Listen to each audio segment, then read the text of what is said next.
Halo teman-teman, kami dari kelompok 3, ada saya Vira Virginia, ada Tati Setiawati, Ibu Maisaro, ada David Yeriko, ada Simon, dan ada Bapak Abdur. Hari ini kami akan membahas tentang cara membuat struktur penulisan yang baik, khususnya mengenai bab, subbab, dan sub-subbab dalam sebuah karya tulis, seperti skripsi, tesis, atau bahkan buku. Kami langkah-langkah yang akan kami jelaskan agar tulisan Anda terstruktur dengan baik dan mudah dipahami. Mari kita mulai. Langkah pertama adalah membuat bab. Bab merupakan bagian utama dari karya tulis yang akan mengelompokkan pembahasan berdasarkan tema besar atau topik. Setiap bab biasanya memiliki satu tema utama yang akan dibahas secara rinci.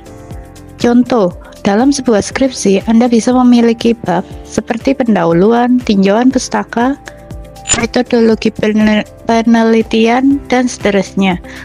Masing-masing bab ini memiliki pembahasan yang berbeda. Biasanya, bab diawali dengan nomor seperti bab 1, diikuti dengan judul bab tersebut. Penting untuk memastikan bahwa judul bab Anda sesuai dengan isi yang akan dibahas. Setelah membuat bab, berikutnya adalah membuat subbab. Subbab berfungsi untuk merinci topik-topik yang lebih kecil di dalam bab yang telah Anda buat. Subbab ini akan membagi pembahasan bab menjadi beberapa bagian yang lebih spesifik, sehingga memudahkan pembaca untuk mengikuti alur tulisan Anda. Misalnya, dalam bab pendahuluan, Anda bisa membuat subbab seperti latar belakang masalah, rumusan masalah, atau tujuan penelitian. Subbab ini memberi detail lebih dalam mengenai bagian yang dijelaskan pada bab utama. Subbab biasanya diberi nomor berurutan setelah nomor bab, seperti 1.1 latar belakang masalah. Ini membantu pembaca mengetahui bahwa subbab tersebut masih bagian dari bab 1. Bagian 3, membuat sub-subbab. Setelah subbab, kita bisa melanjutkan ke sub-subbab. Ini adalah bagian yang lebih spesifik lagi, yang digunakan untuk menjabarkan atau memberi penjelasan lebih lanjut tentang subbab yang telah Anda buat sebelumnya. Sub-subbab membantu untuk membagi informasi lebih terperinci. Misalnya, dalam subbab latar belakang masalah, Anda bisa membuat sub-subbab seperti masalah utama penelitian sebelumnya dan relevasi penelitian. Setiap sub-subbab ini akan menjelaskan poin tertentu. Biasanya sub-subbab diberi penomoran seperti 1.1.1 dengan lebih mendalam. Masalah utama ini menandakan bahwa ini adalah bagian dari subbab pertama pada bab 1. Bagian 4, pemberian penomoran yang konsisten. Penting untuk selalu konsisten dalam memberikan penomoran pada bab, subbab, dan sub-subbab. Sistem penomoran yang jelas akan membuat tulisan Anda lebih mudah dibaca dan dipahami. Secara umum, penomoran dapat mengikuti format sebagai berikut. Ada bab 1, bab 2, bab 3, dan seterusnya.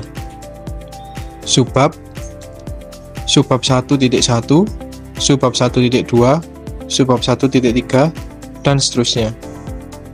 Lalu ada sub-subbab. Subbab 1.1.1, sub-subbab 1.1.2, sub-subbab 1.1.3, dan seterusnya. Perhatikan bahwa struktur ini dapat diterapkan pada semua bagian, mulai dari bab utama hingga sub-subbab terkecil.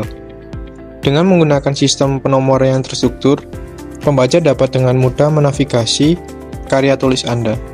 Sekarang, mari kita lihat contoh penerapan struktur ini dalam sebuah karya tulis.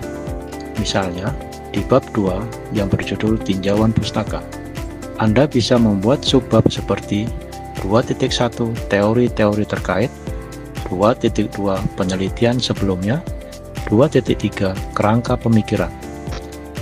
Kemudian untuk sub-subbab, Anda bisa merincinya lebih lanjut dengan penomoran 2.1.1 teori A, 2.1.2 teori B. Begitu juga untuk sub-subbab lainnya. Dengan struktur ini, pembaca akan lebih mudah memahami alur pemikiran Anda. dan informasi yang disajikan pun lebih sistematik. Itulah cara membuat bab, subbab, dan sub-subbab yang terstruktur dengan baik. Ingat, tujuan utama dari pembagian ini adalah untuk mempermudah pembaca dalam memahami tulisan Anda.